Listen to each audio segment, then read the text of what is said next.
Hit TV YouTube channels లో మీ వ్యాపార ప్రకటనలకు మరియు ప్రమోషనల్ ఇంటర్వ్యూస్ కోసం వెంటనే సంప్రదించండి. నిన్న కొత్తగా ఈవీఎం మీద మళ్ళీ ట్వీట్ చేయడం, ఈవీఎం మీద నాకు కూడా అనుమానాలు ఉంది సార్. నేనేమి అబద్ధం ఆడేవాడిని కాదు. నాకు కూడా అనుమానాలు ఉన్నాయి. అనుమానమే. నేను మళ్ళీ అబద్ధం ఆడాను, నా వల్ల కాదు అబద్ధం ఆడటం. కానీ అది అప్పుడు వ్యక్తం చేశా, నేను అప్పుడు వ్యక్తం చేశా 2019లో. కానీ కోర్టుకి ఈసీ ఛాలెంజ్ చేసింది. ఎవరైనా సరే ప్రపంచంలో ఈ ఈవీఎంలను గనక హ్యాక్ చేయగలిగితే ఈ వ్యవస్థను కంప్లీట్గా రద్దు చేస్తామని చెప్పింది. ఎవరో రాల. బేసిక్గా ఇంకోటి ఏంటంటే దానికి బ్లూటూత్ ఉండదు, వైఫై ఉండదు, బ్లూటూత్ లేదు, వైఫై ఉండదు, కనెక్టింగ్ ఉండదు. Only VVPAT machine. అది వివిప్యాట్ ఈ రెండు మాత్రమే కనెక్ట్ అయి ఉంటాయి. పైగా దాని తర్వాత ఏం చేస్తారంటే బ్యాటరీలు తీసేస్తారంట. సబ్జెక్ట్ టు కరెక్షన్ అయిపోగానే బ్యాటరీ తీసేస్తారు. ఇంకా దాంట్లో స్టోర్ అయింది అలా ఉంటది అంతే. చిప్పులో ఫర్దర్ గా ఆపరేషన్ ఉండదు. నువ్వు గెలిచినప్పుడేమో 151 సీట్లు వచ్చినప్పుడు ఈవీఎం లేదు, ఇప్పుడు ఈవీఎం వచ్చిందా మీకు? ఓకే, ఇలా అనుకుందాం. మరి నిజంగా బీజేపీ ఇలా చేసేటట్టయితే మ్యాజిక్ ఫిగర్ తెచ్చుకుంటారు కదా వాళ్ళు, 300 కదా. మరి ఎందుకు 240 దగ్గర ఆగుతారు? ఇంత తెలిసినా కూడా ఈ వ్యవస్థ ఏదైతే వీళ్ళు ఏర్పాటు చేసుకున్న యూట్యూబ్ వ్యవస్థ ఉందో వీళ్ళతోటి లేదు అది ఇదైంది, లేదు అది ఇదైంది అంటే ప్రజలు ఈ రోజు నువ్వు నమ్మే పరిస్థితుల్లో అయితే లేరులేండి. ఎందుకంటే లేదు సార్, లేరండి. సుప్రీంకోర్టు కూడా దాన్ని పక్క పెట్టేసింది. అయిపోయింది, దాని గురించి అనవసరం. బ్యాలెట్ వేస్తే మాకు కూడా హ్యాపీ, నో ప్రాబ్లం, మాకు కూడా హ్యాపీ. ఇంకా అప్పుడు ఏ కూడా ఉండదు కదా, ఏదైనా రిజల్ట్ మారదు కదా. మారదు. ప్రజాభిప్రాయం నేను అనేది సాటిస్ఫాక్షన్ రేంజ్. అప్పుడే ఉంటది. బ్యాలెట్ పేపర్ల మీద ఇంకు పోయటం, బ్యాలెట్ బాక్సులు తీసుకెళ్లి బద్దలు కొట్టి తగలబెట్టడం, ఇలాంటివి ఉంటాయి. ఇంకేదో కాండాలు జరుగుతాయి. సో కాబట్టి ఇవన్నీ కాదు సార్. ఫస్ట్ ఆంధ్రప్రదేశ్లో ఒక నిర్మాణాత్మకమైన అభివృద్ధి దిశగా అడుగులు వేస్తా ఉంది. దీనికి అడుగులు ప్రారంభమయ్యాయి. విఘ్నులైన ప్రతి ఒక్కరూ స్పందించి విషం చిమ్మాలనుకుంటున్న ఈ ఛానల్స్ని చూడొద్దు. ఒక 3 ఛానల్స్ అమరావతి రైతుల మీద, అమరావతి మీద విషం చిమ్మి, చంద్రబాబు నాయుడు గారి మీద విషం చిమ్మినటువంటి వీళ్ళు ఈ ఛానల్స్ని ప్రజలు ఎవ్వరూ కూడా చూడొద్దు. ఒక టెక్నిక్ ఏం ప్లే చేశారంటే కొన్ని ఛానల్స్ డిబేట్లు ఆపేసింది. ఎందుకంటే ఎవరు రావట్లేదు, గెస్టులు రాట్లా. ఆపేసి ఓనర్స్కి ఏం చెబుతున్నాయి, సార్ ఇప్పుడు వీళ్ళు రావట్లేదు కదా, మనం కూడా ఈ 2 నెలలు ఆగుదాము, 2 నెలలు ఆగి ఈలోపు అంతా కూడా పాజిటివ్ వేసేద్దాం సార్.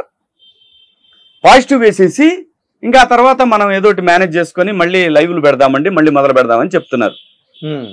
అది ఈ జన్మకి జరగని పని.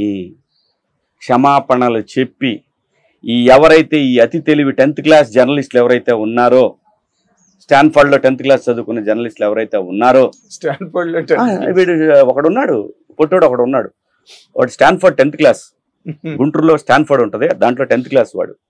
10th లోపే, 10th కాదు 8th గ్యారంటీ. వాడు ఇచ్చిన ఐడియాలు, ఈ ఐడియాతోటి మనం మళ్ళీ లోపల ఉన్నటువంటి క్లోజ్డ్ ఫ్రెండ్స్ అంతకుముందు పెట్టుకుంటారు కదా, వాళ్ళతో దూరదామనే ప్రయత్నం.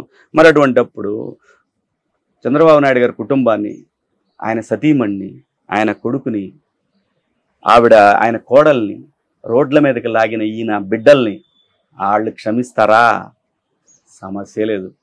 ప్రజలు క్షమిస్తారా? సమస్య లేదు. మీ ఛానల్స్ ఉన్న దేనికోసం?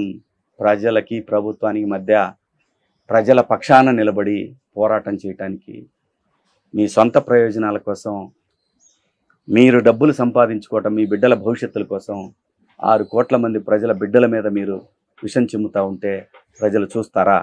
మీ 3 ఛానల్స్కి సమాధి కట్టారు అక్కడ ఆంధ్రప్రదేశ్లో, గుర్తుపెట్టుకోండి. మీ 3 ఛానల్స్ని ఎప్పటికీ ప్రజలు చూడరు. ఎందుకంటే మీకు మళ్ళీ ఒక అవకాశం ఇస్తే మీరు మళ్ళీ విషం చిమ్మి ఇంకొక 5 ఏళ్ళు మళ్ళీ తీసుకొచ్చి జగన్మోహన్ రెడ్డి నాడు కూర్చోబెడతారు అని భయం జనానికి. అది జరగదు. మీరు మోకాళ్ళ మీద కూర్చొని అమరావతి రైతుల దగ్గరికి వెళ్ళి మీ 3 ఛానల్స్ ఓనర్స్, ఈ లోపల ఉన్న ఈ ఎడిటర్ ఎదవలో మమ్మల్ని తప్పుదారి పట్టించారు, మమ్మల్ని క్షమించండి అమ్మా అని చెప్తే అప్పుడు అప్పుడు మీరు అమరావతి దగ్గరకు రావటానికి, క్యాపిటల్కి రావటానికి ఏమన్నా ఆలోచిస్తారేమో. మీ క్షమాపణలు చెప్పకుండా మీ ఇష్టం వచ్చినట్టు వచ్చి మమ్మల్ని గుండెల మీద తొక్కి ఆడపిల్లల చూపించిన అంగాలు చూపిస్తూ వాళ్ళకి వేసుకున్న తాలిబొట్లు బంగారపు తాలిబొట్లు అని చెప్పి వెకిలిగా మాట్లాడుతూ విధ్వంసం చేసి పెట్టారే గడిచిన 5 సంవత్సరాలు. ప్రజల అమాయకుల సద్దాం హుస్సేన్లు పెద్దోళ్లే సంకనాగిపోయారు ఈ భూమి మీద.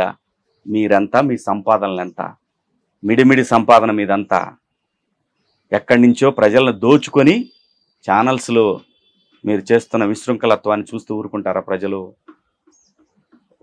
ఊరుకోరు. ప్రకృతి అసలు ఊరుకోదు. ఇప్పుడు రిషికొండ ప్యాలెస్ పరిస్థితి ఏంటి సార్?